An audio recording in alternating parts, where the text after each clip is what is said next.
Сайн мэдрэмжтэй та бүхэн цагаараа мэдээллийг танилцуулъя. Эхлээд өнгөрсөн хоногт орсон хур тунц буюу хур борооны талаарх мэдээллийг танилцуулъя. За өнгөрсөн хоногт орсон хур борооны мэдээллийг харж байхад нутгийн өмнөд хэсэг болон нутгийн хойд хэсэг. За тэр тусмаа төвийн бүсийн хойд хэсэг, говийн бүс, зүүн аймагуудын зарим газараар бага зэргийн бороо орсон байдалтай бол байна. За харин өнөө шөнийн буюу 9-21 цагаас 7 дугаар сарын 10-21 цаг хүртэлх хугацаанд бол баруун аймагуудын нутгаар бол үйлшин цаг ихтэй бороо орохгүй.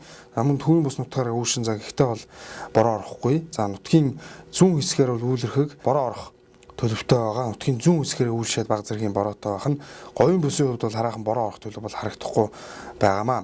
За шөнийн температурын хувьд бол нутгийн баруун хэсгээрээ буюу баруун аймагуудын нутгаараа Говьлтай Баян онгорын хойд хэсгээр 7-оос 12 градус дулаан, Ховд Говьлтай Баян онгорын өмнөд хэсгээр шөнөдөө 18-аас 23 градус, бусад нутгаар бол 8-аас 13 градус дулаан хонох төлөвтэй байгаа юм. Төвийн аймагуудын нутгаар бол ханга хөвсгөлийн уулархын нутгаараа бага зэрэг сэрүүхэн буюу 5-аас 10 градус дулаан хоноод бусад хэсгээрээ бол 11-аас 16 градус дулаан, зүүн аймагуудын бүх нутгаар шөнөдөө 11-аас 16 градус дулаан хонох төлөвтэй бол говийн бүсийн хувьд шөнөдөө 13-аас 18 градус дулаан хонох нэ. За харин өдрийн температурыг харж байхад бол баруун аймагуудын нутгаар бол өдөртөө 23-аас 28 градус зөнхлөхөөр харагдаж байгаа. Говьлтай Баян онгор аймгийн өмнөд хэсгээрээ бол 28-аас 33 градус. Төвийн бүс нутгаараа бол 27-оос 32 градус, уулархын нутгаараа өдөртөө 21-ээс 26 градус дулаан байх бол нутгийн зүүн хэсэг буюу Хинтийд орнод Сүхбаатар аймгийн нутгаараа нутгийнхаа баруун хэсгээрээ 28-аас 33 градус хүрч халаад, за бусад нутгаараа 24-өөс 29 градус байх бол говийн бүс нутгаараа 28-аас 33 градусын хооронд бол температур хэлбэлзэх төлөвтэй байгаамаа.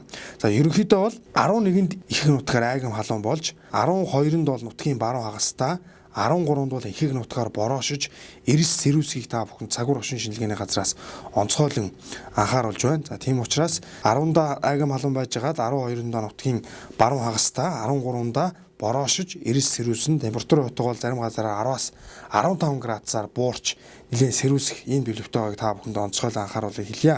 Нийслэл Улаанбаатар хотын тухайд 7 дугаар сарын 10-нд өдөртөө 31 градус хүрч хална, 7 дугаар сарын 11-ний өдөр 33 градус дулаан, 7 дугаар сарын 12-ны өдрөөс эхэлж бороо орох төлөвтэй, өдөртөө түр зургийн усрах бороотой, 7 дугаар сарын 12-ны өдөр бол 28 градус дулаан байх нэ.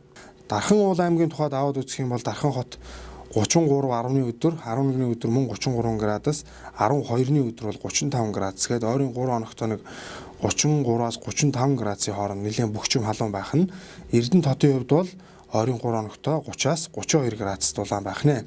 За та бүхэнд цаашдын төлөвийг танилцуулах юм бол түрүү хэлсэн 13, 14-нд бол нутгийн төв хэсгээрээ бас нэлээд сэрүүсч ирэх ийм төлөвтэй байгаа. 10, 11-ний өдрүүдэд бол айгам халуун буюу бөхчөм халуун, ялангуяа 11-ний өдөр бол маш халуун байхаар байгаа бол 12-нд нутгийн баруун хагастай, 13-нд бол ихэнх нутгаараа сэрүүсэж бороо орох төлөвтэй. За бороос нэлээд удаан хугацаагаар үргэлжилж орох ийм нөхцөл бүрдсэн шүү гэдгийг та бүхэнд анхааруулъя хэлье. Та бүхэнд цагаар мэдээг танилцууллаа.